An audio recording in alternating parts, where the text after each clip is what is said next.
আপনাদের যে IHRC যেটাকে বলে ইন্টারন্যাশনাল হিউম্যান রাইটস কমিশনের যে ট্রাস্টের যে নতুন টিভি চ্যানেল, এইটাকে আমি স্বাগত জানাই এই কারণে, কারণ কোনো দেশে গণমাধ্যম যত শক্তিশালী হয় সেই দেশের সরকারি বেসরকারি সকল কাজে স্বচ্ছতা বৃদ্ধি পায় এবং জনগণ একটা স্বচ্ছ চিত্র পায়।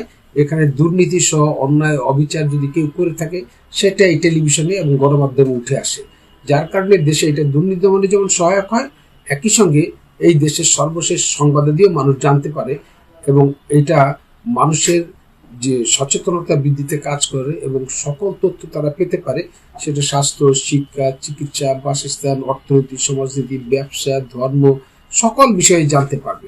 আমি আশা করি এই টেলিভিশনটা যখন টেরিটোরিয়াল যে চ্যানেল যেটা পাবে, তাদের যে ফ্রিকোয়েন্সি পাবে, তখন এটা অনেক বেশি জনগণের কাছে যেতে পারবে। আর যদি তারা এখন ইউটিউব চ্যানেলের মতো করে তাতেও অনেক লোক এখন এই ইউটিউব চ্যানেলটা দেখে। তো কাজেই আমি মনে করি এর মাধ্যমে এই দেশের মানুষকে সব দিক থেকেই সচেতন করে তোলা যাবে। ধন্যবাদ।